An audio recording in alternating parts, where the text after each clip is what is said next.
राधे राधे दोस्तों, मेरे चैनल धार्मिक कथा में आपका हार्दिक स्वागत है। मैं आज आपको श्रावण मास के महत्व का तीसरा अध्याय बता रही हूँ। तो बोलो शिव भगवान की जय। सनत कुमार जी ने कहा, हे भगवान, आपने व्रत समुदाय का उद्देश्य कहा है स्वामिन, इससे तृप्ति नहीं हुई, अतः आप सविस्तार पूर्वक कहें। सुरेश्वर, जिसे सुन में कृत्य हो जाऊं। ईश्वर ने सनत कुमार से कहा, हे योगीश, जो विद्वान श्रावण मास नक्त व्रत कर बिताता है वह 12 महीनों में नक्त व्रत का फल भोगता है। दिन की समाप्ति के 3 घटी पहले रात्रि भोजन को नक्त व्रत कहा जाता है। उक्त भोजन में सूर्यास्त के पहले 3 घड़ी समय का त्याग कर अवशिष्ट समय लिया है। सूर्यास्त के 3 घटी तक संध्या काल कहा है। आहार, मैथुन, निद्रा, चौथा स्व अध्याय, इन कार्यों को सायंकाल ना करे। ग्रस्त एवं सन्यासी के भेद से नक्त भोजन की 2 प्रकार की अवस्थाएं मुझसे सुनो। जब सूर्य नारायण के मंद होने पर अपने देह की छाया द्विगुणित हो, उस समय सन्यासी के लिए नक्त भोजन व्रत कहा है। रात्रि में भोजन को नक्त भोजन नहीं कहा गया है। पंडितों ने ग्रस्त के लिए नक्षत्र के उदय लेने पर रात्रि भोजन को नक्त भोजन व्रत कहा है।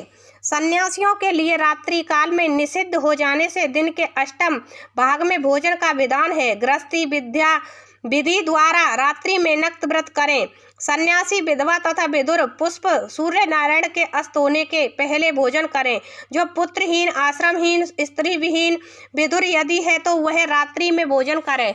श्रावण मास के आ जाने पर प्रतिपदा तिथि में प्रातःकाल संकल्प करें कि मैं श्रावण में 1 महीने तक ब्रह्मचर्य में रहकर प्रतिदिन सुबह स्नान करूंगा। नक्त व्रत, रात्रि शयन तथा प्राणियों पर दया करूंगा। हे देव, यदि इस व्रत आरंभ होने पर समाप्ति व्रत पूर्ति के पूर्व ही मर गया तो हे जगतपते, उस समय आपके प्रसाद से व्रत पूर्ण हो। यों बुद्धिमान मास आरंभ में संकल्प कर नक्त व्रत करे। हे मुने, अब उत्तम लक्ष्य पूजा विधि सुनो। लक्ष्मी की इच्छा वाला मनुष्य बेल पत्रों से शांति की कामना वाला भी, दुर्वाओं से तथा आयुष की इच्छा वाला चच्चमा पुष्पों से भगवान हरि का अर्चन करे। विद्या की इच्छा वाला मल्लिका तथा चमेली पुष्पों से अर्चन करे। तुलसी दलों से शिव और भगवान विष्णु प्रसन्न होते हैं। पुत्रों की कामना वाला मनुष्य कटेरी पुष्पों से पूजन करे। स्वपन नाश के लिए उत्तम धान्य से अर्चन करे। देव के सम्मुख रंगवली, पदम, स्वस्तिका एवं चक्र आदि बनाकर विभू का अर्चन करें। यों संपूर्ण कामनाओं की सिद्धि के लिए सब पुष्पों से अर्चन करें। यदि लक्ष्य पूजा करता है तो शंकर प्रसन्न हो जाते हैं। अंत में उद्यापन करें। मंडप बनाकर मंडप के तीसरे भाग में वेदी बनावे। पुण्य यहाँ वाचन कर आचार्य वरण करें।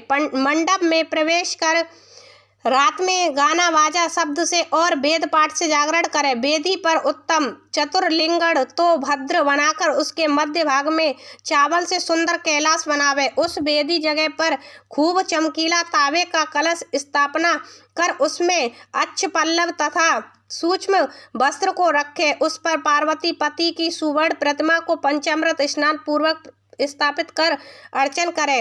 नैवेद्य युक्त धूप, दीप, गीत, वाद, नृत्य तथा वेद शास्त्र पुराण द्वारा रात में जागे।